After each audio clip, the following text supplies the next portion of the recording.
मित्रों, मैं जीसी बुंदेला फिर एक बार मथुरिया क्लासेज के यूट्यूब चैनल पर आपका हार्दिक स्वागत करता हूं।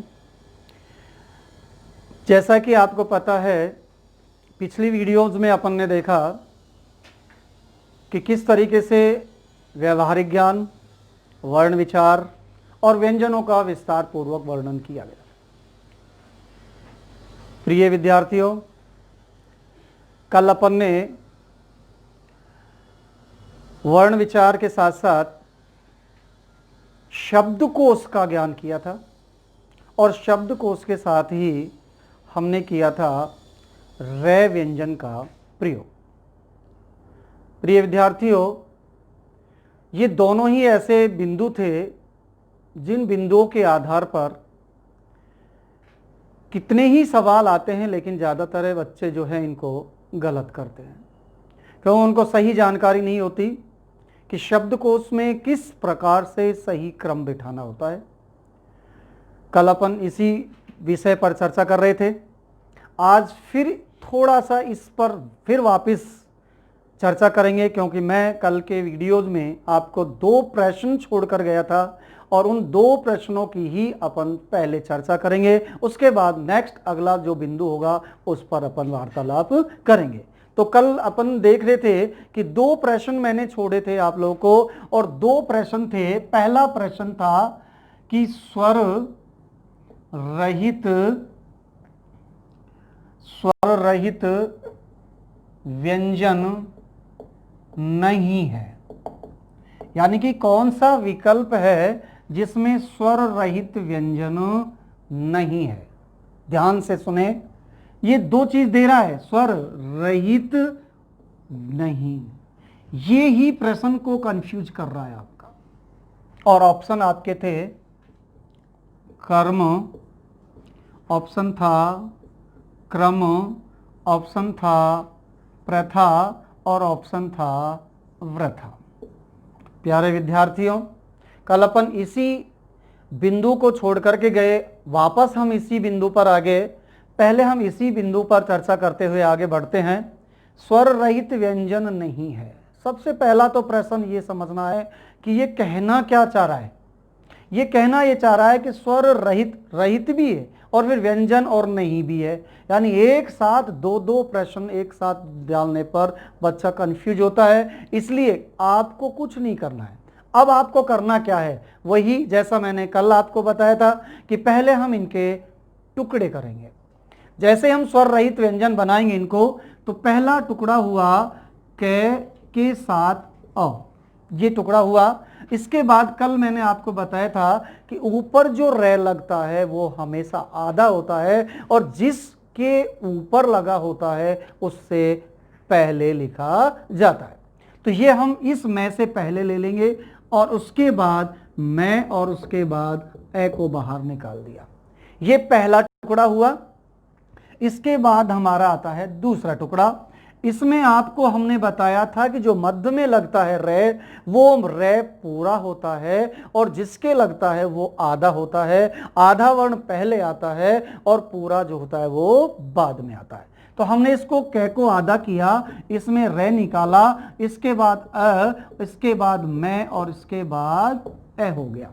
ये इसका दूसरा टुकड़ा हुआ।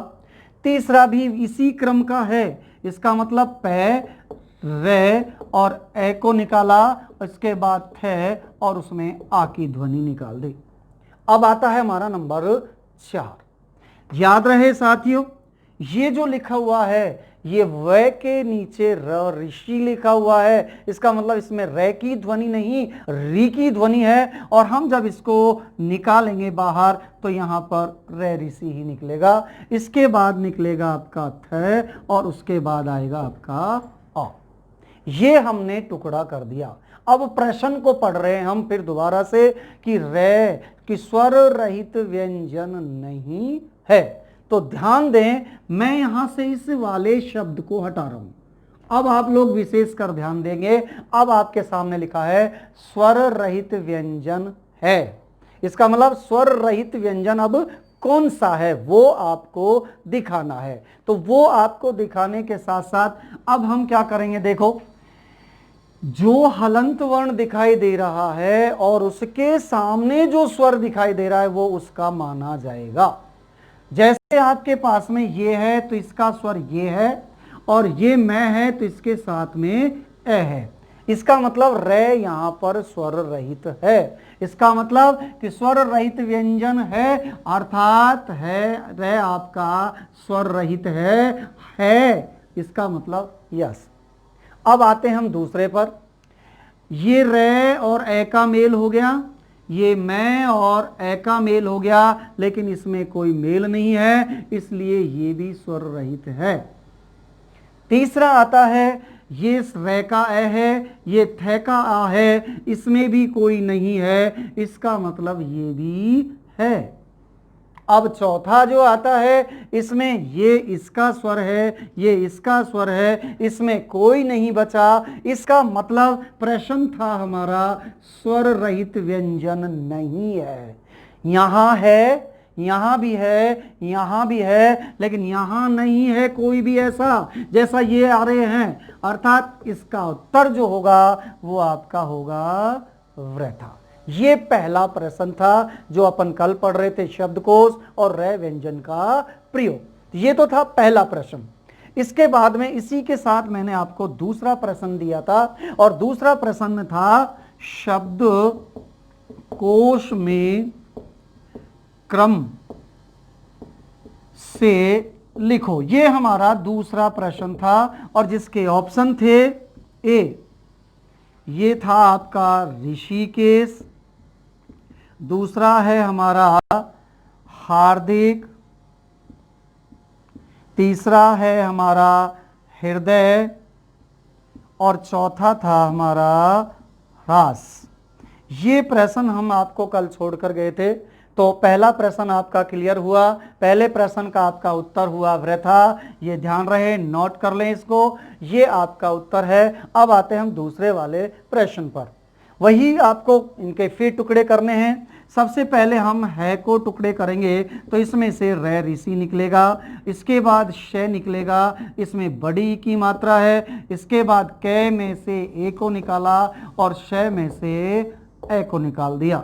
इसका मतलब इनके टुकड़े करना हमें आना चाहिए। अगर आपको शब्दकोश में जानकारी करनी है, शब्द को सीखना है, तो आपको इन्हीं का ही टुकड़ा करना होगा, स्वरों का मेल करना होगा, व्यंजनों का मेल करके उनको अलग हटाना होगा। दूसरा, हाँ हमारे पास में है में आ की ध्वनि आ रही है। इसके बाद देखिएगा ऊपर रे लगा हुआ है। ये आपको फिर बता रहा हूं कि जो ऊपर रे होता है, ये जिस वर्ण के ऊपर होता है उससे पहले आता है, और ये आधा होता है, इसलिए यहां ये आधा है। इसके बाद द है, इसके बाद छोटी ई की ध्वनि, और उसके बाद आपके पास क और क के बाद ए की ध्वनि होगी। ये दूसरा हुआ। तीसरा है आ रहा है में देखिएगा रे ऋषि की ध्वनि लगी हुई है, इसलिए रे ऋषि आया। इसके बाद दे आया, और उसके बाद ए आया, और इसके बाद ये और ए आ गया। ये हो गया आपके तीसरा टुकड़ा। अब तीसरे के बाद में चौथा, देखिए यहां रे है और यहां पर रे ऋषि की ध्वनि दी गई है, यहां रे आ रहा है, तो इसके जब टुकड़े होंगे तो है के साथ रे आएगा, ना कि री आएगा, क्योंकि यहां री है, यहां रे है, और इस रे में ध्वनि आ रही है आ की, और उसके बाद ए, और उसके बाद में आ हो गया। ये हमने सबका टुकड़ा कर दिया। अब आप देखिएगा, जैसा मैंने आपको पहले वीडियोस में बताया था, उसमें आपको बताया था प्रश्न में कि किस तरीके से काटना है, कि मेल कीजिएगा, इनको जो जो मिलते हैं उनको मिलाते हुए चलिएगा। तो देखिएगा हम चलते हुए मिलते हैं। ये आपके है पूरे के पूरे आ रहे हैं, सेम आ रहे हैं, जहां तक सेम आते हैं उनको सेम करते चलिएगा, काटते चलिएगा। यहां रे ऋषि आ रहा है, यहां पर आ रहा है, यहां रे ऋषि आ रहा है, यहां रे आ रहा है। चारों वर्णों में से देखिएगा कौन सा वर्ण ऐसा है जिसको हम सबसे पहले पढ़ते हैं। तो मित्रों, आपके सामने ये वाला वर्ण पहले आ रहा है, क्योंकि आ पहले पढ़ा जाता है और री को बाद में पढ़ते हैं, और उसके बाद व्यंजन को पढ़ा जाता है। तो पहला हमारे पास में हुआ ये, तो नंबर 1 हार्दिक हमारा नंबर 1 होगा। ये कह रहा है शब्दकोश में क्रम से, इसका मतलब क्रम बनाना है, तो हमारा नंबर 1 आ चुका है जिसका नाम है हार्दिक। अब आते हैं हम नंबर 2 और 3 और 4 के ऊपर। तो रे ऋषि हमारे पास 2 बार आ रहा है, हम दोनों को काटेंगे, जब तक काटेंगे जब तक अलग अलग नहीं हो जाए। यहां शे आ रहा है, यहां दे आ रहा है, शे और दे में दोनों में पहले आता है आपका दे, तो नंबर 2 पर कौन हो गया? हृदय। नंबर 3 पर कौन हो गया? ऋषिकेश। और नंबर 4 पर कौन हो गया? हराश। तो ये आपका क्रम आया। इसका मतलब इसका उत्तर जो हुआ पहला होगा हमारा हार्दिक, इसके बाद में आएगा हमारा हृदय, इसके बाद आएगा हमारा ऋषिकेश और चौथे नंबर पर आएगा हमारा ह्रास।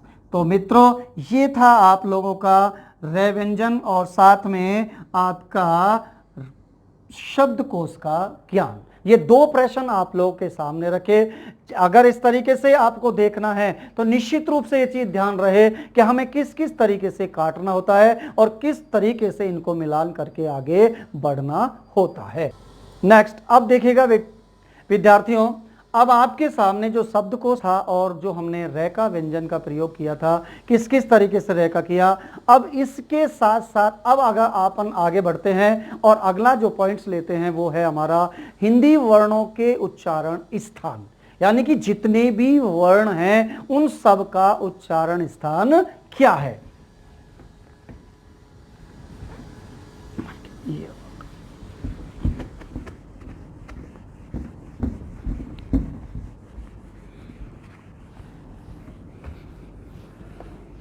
देखिए, अब हम लेते हैं हिंदी वर्णमाला में जो अपन पढ़ते आ रहे हैं, अब तक इतने सारे वर्ण पढ़ लिए, स्वर पढ़ लिए, व्यंजन पढ़ लिए। अब हम इन सब को एक साथ इकट्ठा करके एक जगह उच्चारित करना और उच्चारण करना और उनका ध्वनि का नाम बताना, ये हम देखते हैं। तो हेडिंग है हमारी कि हिंदी में, हिंदी वर्णमाला में, या हम कहें हिंदी वर्णों के उच्चारण स्थान, यानी हिंदी के जो हिंदी वर्णमाला में के जो उच्चारण स्थान है, हिंदी के वर्णों की, हिंदी के वर्णों की, यानी जो वर्णमाला में जो हमारे पास में वर्ण है, हिंदी वर्णों के उच्चारण स्थान जो आ रहा है, उन उच्चारण स्थान को हम किस तरीके से कहां कहां पर इनका प्रयोग करते हैं, कैसे कैसे हम इनका प्रयोग करते हैं। तो हिंदी वर्णमाला में या हिंदी के वर्णों के उच्चारण स्थान कहाँ है, तो हम ध्यान देंगे सबसे पहला नंबर 1 आता है और वो है, अपन को ध्यान रखना होगा, वर्ण उच्चारण स्थान और इनको नाम क्या दिया है। तो सबसे पहला है हमारे पास में नंबर 1 ए आ के वर्ग है और विसर्ग।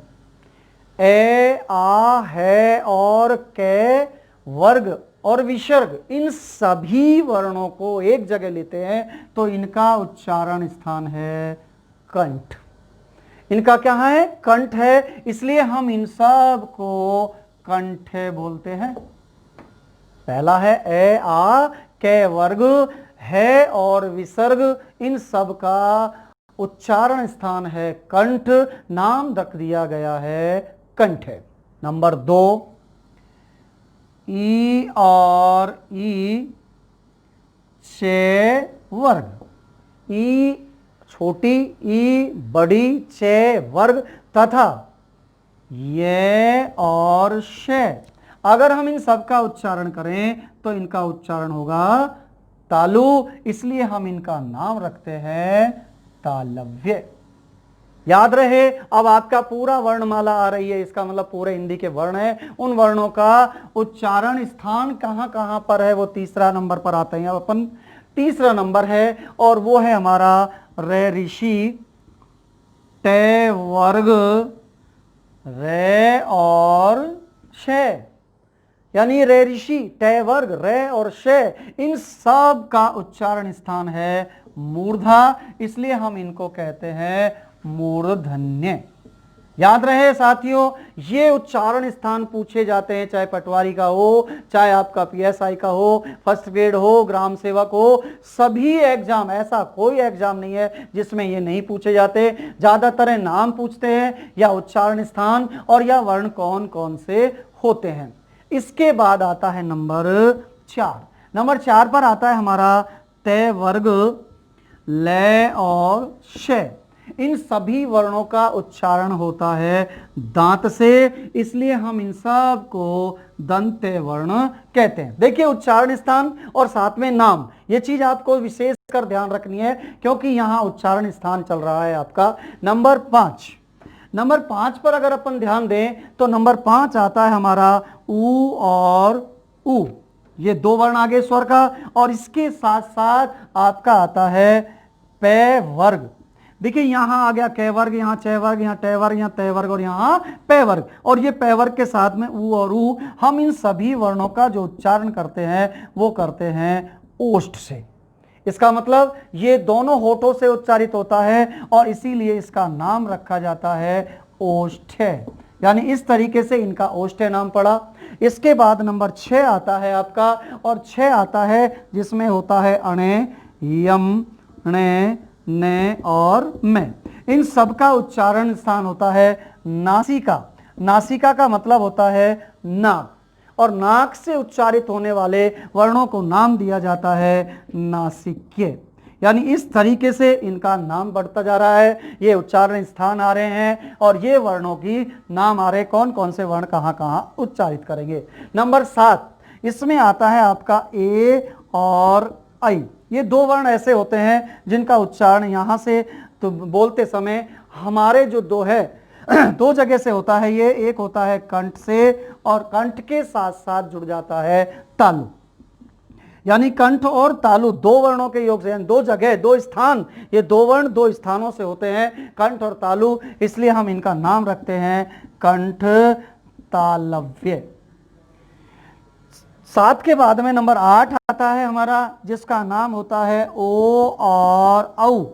देखिए साथियों, यहाँ ए आ गया, कै वर्ग आ गया, यहाँ ई आ गया, चै वर्ग आ गया, री आ गया, टै वर्ग आ गया, तय वर्ग आ गया, ऊ आ गया, और ऊ के बाद होता है ए और आई, और उसके बाद होता है ओ और औ। ओ और औ का यदि हम उच्चारण करें तो इनका उच्चारण होता है कंठ प्लस ओष्ठ से, और इन दोनों के योग से बन जाता है हमारा कंठोष्ठ। ये बन गया हमारा कंठोष्ठ। और अगला जो होता है वो है आपका वै। ये वै बचा हुआ है, और वै जो बनता है ये उच्चारित होता है दांत प्लस ओष्ठ से, और इन दोनों के योग से बनने के कारण इसको हम कहते हैं दंतोष्ठ वर्ण। तो ये था हमारा वर्ण, हिंदी में जो वर्ण है उन वर्णों के उच्चारण स्थान। पहला था हमारा ए आ कै वर्ग था, कंठ और कंठे बोला गया है, और विसर्ग इसके साथ में था ई दोनों और चै वर्ग, साथ में ये और शय आता है तालु, जिसका नाम रखा गया तालव्य। इसके बाद री टै वर्ग रे और शय मूर्धा बोलता, और मूर्धा से हुआ है मूर्धन्य। इसके बाद तय वर्ग लय और सय ये उच्चारित होते हैं दांत से, इसलिए इनको कहते हैं दंते। ऊ और पै वर्ग होता है, इसको ओष्ठ बोला है और इनको कहते हैं ओष्ठ है। और इसके बाद में नंबर 5 6 जो है उसमें है आपके नंबर 5 वाले अंग य ने में, नासिक नाक से, इसलिए इनको नासिक के बोलते हैं। ए और आई अगर आता है तो इनको हम कंठ प्लस तालु से उच्चारित करते हैं, ये कंठ तालव कहलाता है। ओ और औ अगर आता है तो ये कंठ प्लस ओष्ठ होता है, इसलिए हम इनको कंठोष्ठ कहते हैं। और वै का यदि हम उच्चारण करें तो दांत प्लस ओष्ठ होता है, और इनको हम दंतोष्ठ कहते हैं। तो ये था हमारा हिंदी के जो वर्णमाला थी उन वर्णों का उच्चारण स्थान। तो ये तो आप लोग शॉर्ट स्क्रीन ले लिए, चाहे आप जैसा भी चाहें इनको पढ़ें।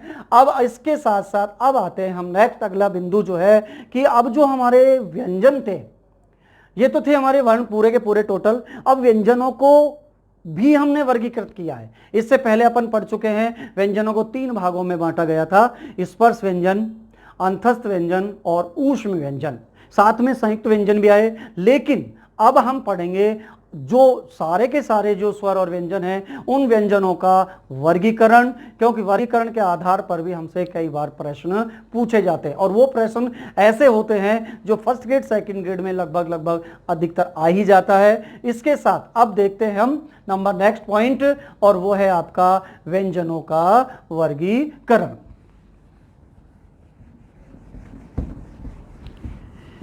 देखिए साथियों, अब जो आते हैं नेक्स्ट अगला बिंदु जो है वो है व्यंजनों का वर्गीकरण। इस व्यंजनों के वर्गीकरण, देखिए व्यंजन अपन जानते ही हैं और उन व्यंजनों के वर्गीकरण को, ये है हमारा व्यंजनों का वर्गीकरण। साथियों व्यंजन अपन जानते ही हैं कि वे वर्ण जो स्वरों की सहायता से बोले जाते हैं। व्यंजनों का वर्गीकरण क्या है? अब इन व्यंजनों को हमने दो भागों में बांट दिया, और दो भाग कौन कौन से हैं?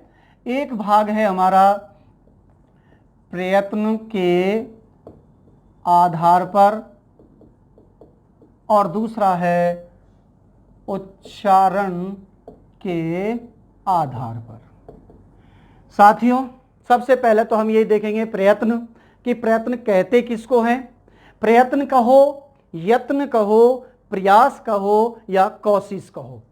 यत्न कहो, प्रयास कहो, कोशिश कहो, ये प्रयत्न का ही जो है अर्थ है। और प्रयत्न के आधार पर हम कह सकते हैं कि प्रयत्न के आधार पर हम व्यंजनों को तीन भागों में बांटेंगे। पहला बांटा गया हमारा, तो हम पहले वाले में लेंगे कि पहला होता है स्वर तंत्री के उच्चारण के आधार पर, यानी स्वर तंत्री के कंपन के आधार पर। स्वर तंत्री के कंपन के आधार पर पहला आता है स्वर तंत्री के, यानी स्वर तंत्री में कंपन के आधार पर, और स्वर तंत्री में कंपन के आधार पर के बाद दूसरा आता है श्वास वायु की मात्रा के आधार पर, और तीसरा जो आता है वो है हमारा मुख अवयव द्वारा विविध प्रयत्न। देखिए साथियों, ये चीजें जो हैं आपके सामने, हो सकता है कभी आप लोगों ने ये नहीं पढ़ी हो सकता है किसी ने नहीं पढ़ाई हो, लेकिन मैं कहता हूं कि यदि हमने फर्स्ट ग्रेड को पढ़ा या हमने सेकंड ग्रेड को पढ़ा, निश्चित रूप से आपको ये पढ़ना पड़ता है, क्योंकि यहाँ से निश्चित रूप से प्रश्न सेकंड ग्रेड में तो 100% आता है। इसलिए आपको याद रखना है कि प्रयत्न के आधार पर, अभी हमने सिर्फ उच्चारण नहीं किया, हम सिर्फ प्रयत्न के आधार पर कर रहे हैं ये वर्गीकरण को। पहला प्रयत्न, मैं फिर दोबारा कहूंगा, प्रयत्न का मतलब होता है यत्न करना, कोशिश करना, प्रयास करना। यानी जिन व्यंजनों के उच्चारण करने पर जो यत्न होता है, जो प्रयास होता है, जो कोशिश की जाती है, उसे हम कहते हैं प्रयत्न। प्रयत्न के आधार पर हमने इनको तीन भागों में बांटा है, और तीन भाग कौन से हैं? सबसे पहला स्वर तंत्री में कंपन के आधार पर, स्वर तंत्री में कंपन के आधार पर, दूसरा श्वास वायु की मात्रा के आधार पर, और तीसरा है मुख अवयव द्वारा विविध प्रयत्न। सबसे पहले स्वर तंत्री में देखिए, स्वर तंत्री के आधार पर हमारे अंदर दो प्रकार के व्यंजनों का वर्गीकरण किया गया है, और वो दो हैं आपके, एक कहलाता है सघोष। सघोष का मतलब होता है घोष, और दूसरा होता है अघोष। पहला है सघोष, दूसरा है अघोष, अर्थात सघोष और अघोष। स्वर तंत्री अंदर से कंपन होगा, याद रखना। तो सघोष और घोष का मतलब एक ही है, और अघोष का मतलब है दूसरा। तो वे व्यंजन जिनको बोलते समय, या हम कहें वे वर्ण जिनको बोलते समय स्वर तंत्री में कंपन होता है, उसे हम कहते हैं सघोष, या हम कहेंगे घोष। ये कौन कौन से होते हैं? तो इसमें ध्यान से देखना, इस सघोष वर्णों में कौन कौन से वर्ण आते हैं। तो याद रखना, इसमें प्रत्येक वर्ग, याद रहे आपको पिछला वीडियोज में अपन ने देखा था कि हमने स्पर्श व्यंजन किए थे और स्पर्श व्यंजनों के आधार पर आपको बताया था कि पहला वर्ग, दूसरा वर्ग, तीसरा वर्ग, चौथा वर्ग, पांचवा वर्ग, और इन वर्गों के आधार पर ही हमने अब यहां दूसरा लिया है और दूसरा लेने के बाद में उसमें हमने आपको बताया सघोष। तो इसमें आएगा प्रत्येक वर्ग का तीसरा, चौथा और पांचवा, प्रत्येक वर्ग का तीसरा, चौथा और पांचवा। अर्थात हमारे पास में कै वर्ग है, हमारे पास में च वर्ग है, हमारे पास में ट वर्ग है, हमारे पास में त वर्ग है, हमारे पास में प वर्ग है। तो इसमें से पहला दूसरा छोड़ दो, यानी कि कै वर्ग में से कै और ख को छोड़ दो, ग, घ और अणे बचता है, ये कहलाएगा तीसरा, चौथा और पांचवा। तो ये है हमारे पास में प्रत्येक वर्ग का तीसरा, चौथा, पांचवा।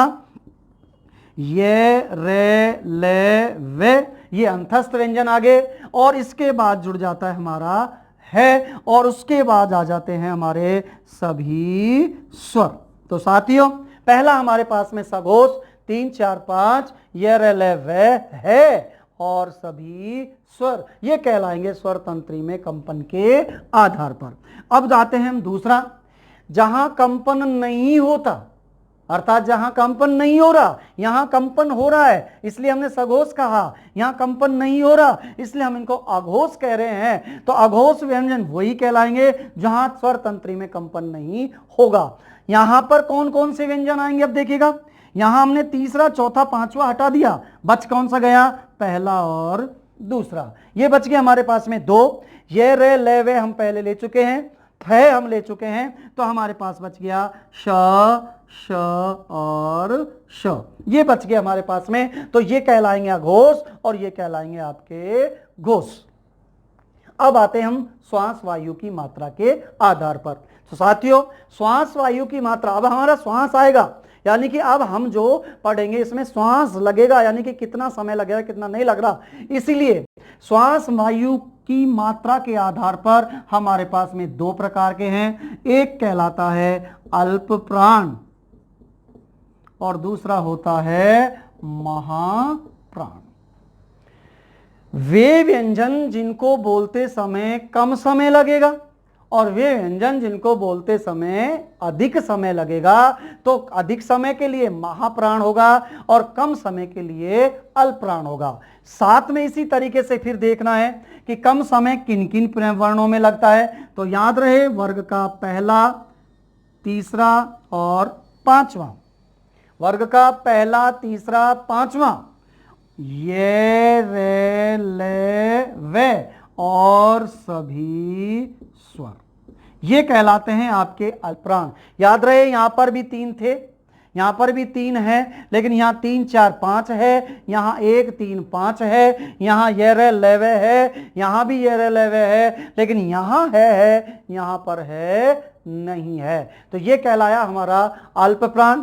अब अल्प प्राण के बाद में आता है महाप्राण, यानी कि जिनको बोलते समय अधिक समय लगता है उसको महाप्राण कहेंगे। बचे कौन से हैं, एक निकल चुका, आपका 2 बचा है और आपका 4 बचा है। ये, रे, ले, वे निकल चुके, इसका मतलब शे और है। देखिए मित्रों, यहां है था हमारा, यहां नहीं था, अब यहां पर नहीं है और वापस अपनी जगह पर पहुंच गया, तो अल्पप्राण हुए और ये हो गए हमारे महाप्राण। तो ये थे हमारे पास में दो प्रकार के, स्वर तंत्री के कंपन के आधार पर और श्वास वायु की मात्रा के आधार पर। तो इनके बाद अब आते हैं हम नंबर तीसरे पर, यह है मुख। मैं आपको पहले ही बताया मुख और मुंह में क्या अंतर है, तो एक तत्सम होता है और एक तद्भव होता है। मुख अवयव, अवयव का मतलब होता है भाग, यानी हमारे मुख के अंदर वो कौन कौन से भाग हैं जिनके द्वारा हम इन सभी वर्णों का उच्चारण करते हैं। तो सबसे पहला आता है नाम स्पर्शी, नंबर 2 संघर्षी, नंबर 3 स्पर्श संघर्षी, नंबर 4 नासिक्य, नंबर 5 पार्श्विक, नंबर 6 प्रकंपित, या लुंठित, 7 उत्क्षिप्त या ताड़न जात, और 8वां होता है अर्ध स्वर। साथियों, ये व्यंजनों का वर्गीकरण है और इस व्यंजनों के वर्गीकरण में हमने देखा कि प्रयत्न के आधार पर और उच्चारण के आधार पर। पहला प्रयत्न के आधार पर आपके सामने लिखा हुआ है। उस प्रयत्न के आधार पर हमने 3 भागों में बांटा, स्वर तंत्री में कंपन के आधार पर, श्वास वायु की मात्रा के आधार पर और मुख अवयव द्वारा विविध प्रयत्न। यहां था सघोष और अघोष, यहां था अल्पप्राण महाप्राण। अब आते हैं हम मुख अवयव द्वारा विविध प्रयत्न कौन कौन से हैं। तो पहला है स्पर्शी, दूसरा है संघर्षी, तीसरा स्पर्श संघर्षी, चौथा है हमारा नासिक, 5वां है पार्श्विक, 6ठा है प्रकंपित या लुंठित, 7वां है उत्क्षिप्त या ताड़नजात और 8वां होता है अर्ध स्वर। सबसे पहले बात करते हैं हम स्पर्शी की। देखिए, ये पहले भी पढ़ चुके हैं हम स्पर्श व्यंजन को। तो स्पर्श व्यंजन वे होते हैं जो छूते हैं। तो ये स्पर्शी कि वे व्यंजन जिनको बोलते समय मुख अवयव यानी कि जिह्वा के साथ साथ जो है मुख्य अवयव कहीं न कहीं स्पर्श करता है, मुख अवयव कहीं न कहीं स्पर्श करता है, वो कहलाते हैं स्पर्शी व्यंजन। याद रहे साथियों, ये स्पर्शी व्यंजन जो होते हैं कैसे लेकर मैं तक होते हैं, लेकिन आपको थोड़ा सा ध्यान रखना होगा कि इसमें 6 वर्ग तथा प्रत्येक वर्ग का 5वां वर्ण छोड़कर, यानी कि स्पर्शी कैसे लेकर मैं तक होते हैं, लेकिन 6 वर्ग तथा प्रत्येक वर्ग का 5वां वर्ण छोड़कर ये वर्ण होते हैं आपके अर्थात स्पर्शी। नंबर दूसरा आता है संघर्षी। संघर्षी व्यंजन वो कहलाते हैं जिसमें संघर्ष होता है। देखिए, यहां था सघोष जिसमें कंपन हो रहा था, यहां संघर्ष किया जा रहा है और संघर्ष के लिए हमारे पास में 4 वर्ण लिए गए हैं जिनका नाम आता है श, श, श और है। ये 4 वर्ण हैं आपके जिनको हम श, स, है बोलते हैं, ये आपके संघर्षी व्यंजन कहलाते हैं। इसके बाद में बचता आता है हमारा स्पर्श संघर्षी। स्पर्श संघर्षी वे कहलाएंगे जिसमें स्पर्श भी होगा और संघर्ष भी होगा, यानी स्पर्श भी होगा और संघर्ष भी होगा। और ये जो वर्ण होते हैं ये आते हैं आपके 6 वर्ग वाले, च, छ, जे और झे। ध्यान रहे, अभी मैंने आपको कहा था कि 5वां वर्ण छोड़कर प्रत्येक वर्ग का, 6 वर्ग तो छूटेगा ही छूटेगा, ये छूट रहा। इसके बाद प्रत्येक वर्ग का 5वां वर्ण छूट जाएगा तो वो कहलाएगा हमारा, यानी ये कैसे लेकर मैं तक जिसमें आए स्पर्शी व्यंजन। तो यहां आए हमारे च, छ, जे, झे, इनको हमने कहा स्पर्शी संघर्षी, यानी स्पर्श भी हुआ और संघर्ष भी हुआ। अब आता है नासिक। नासिक ये पहले भी हम बच चुके हैं, हमने बता भी दिया है कि जिन वर्णों का उच्चारण नाक से होता हो, नाक से उच्चारित होने वाले वर्णों को नासिक व्यंजन कहते हैं और ये प्रत्येक वर्ग का 5वां वर्ण होता है। तो प्रत्येक वर्ग का 5वां वर्ण है अणे, यम, णे, ने और मैं। ये प्रत्येक 5वां वर्ण जो कहलाता है ये नासिक कहलाता है। अब आता है पार्श्विक। याद रहे पार्श्विक क्या है। पार्श्विक शब्द का अर्थ होता है बगल का। पार्श्विक शब्द का अर्थ है बगल, अर्थात बगल का ये अर्थ कहलाएगा। पार्श्विक पार्श्व शब्द से बना है, एक प्रत्यय जुड़ा हुआ है और पार्श्व का मतलब होता है पड़ोस। तो पड़ोस के जो वर्ण हैं वो है हमारे पास पार्श्विक। पार्श्विक वर्ण वो कहलाता है कि यह है सिर्फ एक ही, हिंदी में मात्र एक ही ध्वनि है जिसको हम पार्श्विक कहते हैं। और पार्श्विक वहां मतलब होता है बगल का, कि हिंदी में एकमात्र ध्वनि लय पार्श्विक है जिसके उच्चारण करने पर जिह्वा जो है हमारी बगल से दबती है। साथियों, मैं आपको बताता हूं ये लय किस तरीके से उच्चारित करेंगे। यदि आप इस लय का उच्चारण करोगे तो मैं आपको कंडीशन बताता हूं। ये हमारी जिह्वा है, इस जिह्वा की समय बिल्कुल एकदम सीधी है, लेकिन जैसे ही हम इसको अगर उच्चारित करेंगे तो हमारी जिह्वा, अगर हम इसको ऐसे प्रेस करेंगे तो ये फैलेगी, और अगर इसको ऐसे प्रेस करेंगे तो ये सिकुड़ जाएगी। तो इसमें जो है ये आपका लय उच्चारित होने का मतलब है, अर्थात आपकी जिह्वा दोनों साइड से सिकुड़ती है, और जैसे ही सिकुड़ जाती है तो यहाँ गैप बनता है, यहाँ जगह बनती है, और इस जगह के आधार पर ही वायु बाहर निकलती है। इसीलिए हम इसको कहते हैं पार्श्विक। ऐसा ही एक प्रश्न पूछा गया था टेट में, और वो टेट में एक मैथ मेथड से पूछा गया था कि बताइए कि यदि मान लीजिएगा बेलन को दबा दिया जाए तो क्या बनेगा। देखिए बेलन, बेलन क्या है, बेलन हम समझते हैं रोटी बेलने वाला बेलन, लेकिन नहीं, अगर हम मैथ की बात करें तो बेलन कहते हैं पाइप को, और अगर हम पाइप को अगर दबा दें तो पाइप को दबाने पर वो बनता है आयत। ऐसे ही हमारा लय है, इस लय को अगर हम उच्चारित करेंगे तो दोनों साइड से दबती है और वायु को बाहर निकाल देती है। इसके बाद आता है हमारा प्रकंपित या लुंठित। यानी प्रकंपित का मतलब होता है कंपन करना, कंपन करना, और लुंठित का मतलब होता है लुढ़कना, कंपन करना या लुढ़कना। हिंदी की एकमात्र ध्वनि रे, हिंदी की एकमात्र ध्वनि रे प्रकंपित है। जैसे ही हम इस रे का उच्चारण करते हैं तो जीभ की नोक, जीभ की नोक मूर्धा की ओर जाती है, अंदर से आती हुई वायु उस नोक को टच करके निकलती है, इसीलिए हम इसको कहते हैं प्रकंपित या लुंठित। और ये मात्र एक ध्वनि जिसको हम प्रकंपित और लुंठित कहते हैं। अब आते हैं उत्क्षिप्त। याद रहे उत्क्षिप्त का अर्थ होता है उठाकर फेंका हुआ या उठाकर फेंकना, उठाकर फेंका हुआ या उठाकर फेंकना। और ताड़न जात का मतलब होता है ताड़ना यानी फटकारना। ये व्यंजन दो, अर्थात आपके दो वर्ण होते हैं डे और ढे। डे ढे का प्रयोग हम लोग जानेंगे कि इनका प्रयोग कैसे करते हैं, कब कब किया जाता है। तो उत्क्षिप्त का और ताड़न जात कि जिन व्यंजनों को उच्चारण करते समय जिह्वा वायु को उठाकर झटके से बाहर फेंकती है उसे हम कहते हैं तो उत्क्षिप्त या ताड़न जात। ये दो वर्ण होते हैं डे और डे। अब देखिएगा डे ढे के आधार पर ही आपके सामने प्रश्न किया जाता है कि ये है हमारे पास में रेडियो, ये है हमारे पास में सड़क, ये है हमारे पास में पंडित, और ये है हमारे पास में रोड।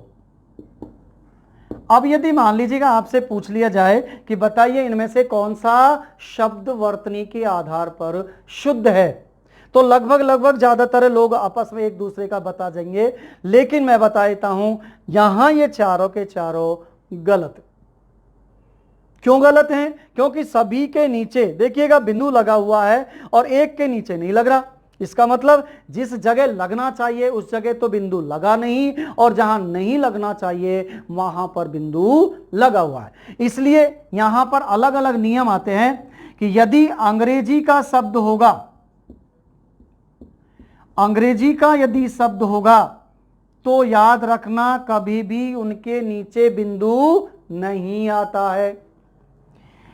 यदि किस डे या ढे वर्ण से पहले अनुस्वार आ जाए या आधा वर्ण आ जाए तो भी इसके नीचे बिंदु नहीं आता है। यहां जैसे अंग्रेजी का हमारे पास में रेडियो था, रोड है, बोर्ड है, कोड है, अगर गलती से आपने नीचे बिंदु लगा दिया तो ये आपका गलत माना जाएगा। इसलिए याद रहे अंग्रेजी के वर्णों के नीचे बिंदु नहीं आता है। नंबर 2, डे ढे से पहले अनुस्वार आ रहा है या डे ढे से पहले किसी इसी वर्ग का आधा वर्ण आ रहा है तो भी नीचे बिंदु नहीं आता है। जैसे पंडित है, पंडित के नीचे बिंदु नहीं आता है।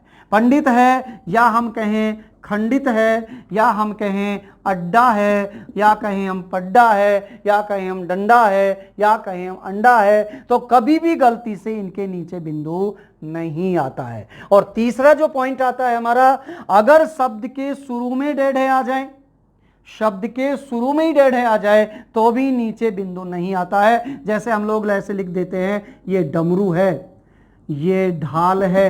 याद रखना ये दोनों ही गलत है, क्योंकि शुरू में आया हुआ है इसलिए ये गलत होगा। इसलिए यहां से इनको हटा करके लिखा जाए तभी इनको मान्य होगा। इसका मतलब 3 टाइप आपने देखा। अंग्रेजी का शब्द होगा तो नीचे नहीं आएगा, अगर डेड है से पहले आधा वर्ण अनुस्वार होगा तो नीचे नहीं आएगा, शुरू में लगता है तो नहीं आएगा, बाकी कंडीशन में आता है। अगर आपको सड़क लिखना है या आपको लड़का लिखना है या आपको घोड़ा लिखना है या जो इस तरीके के शब्द आएंगे, अगर आपने इनको लिखा तो ही ये सही होंगे। अब इस समय आपके ये सारे के सारे सही हैं। तो याद रहे, उच्छिप्त वर्ण में जो बिंदु नीचे आता है वो नीचे कब कब आता है और कहां कहां लगता है। 3 कंडीशन मैंने आपको बता दी। अंग्रेजी के शब्द के नीचे नहीं आएगा, अगर आधा वर्ण आ रहा है डेड से पहले इसे आता है तो नहीं आएगा, बाकी कंडीशन में सभी जगह आएगा। और इसी तरीके से अब आता है हमारा नेक्स्ट अर्धस्वर। अर्धस्वर का मतलब होता है कि जिह्वा जो है मध्य में रहती है, यानी कि ये 2 वर्ण कहलाते हैं जिसको हम कहते हैं ये और श। ये दोनों वर्ण ये और स आपके अर्धस्वर कहलाते हैं। तो ये था हमारा प्रयत्न के आधार पर 3 भागों में बांटा गया। और उसके बाद में नेक्स्ट अपन लेते हैं, हाँ तो अब अपन ने देखा कि ये हुआ हमारा प्रयत्न के आधार पर। नेक्स्ट आते हैं अपन उच्चारण के आधार पर। उच्चारण के आधार पर साथियों ध्यान रहे, उच्चारण के आधार पर हम पढ़ेंगे इसको कल। इसलिए आपको और अच्छे से अच्छा अगर मैटर आपको लेना है, पढ़ना है, तो इस चैनल को लाइक कीजिएगा, शेयर कीजिएगा, सब्सक्राइब कीजिएगा। ज़्यादा से ज़्यादा शेयर करोगे तो आपको ज़्यादा से ज़्यादा मैटर मिलेगा। और लास्ट में धन्यवाद।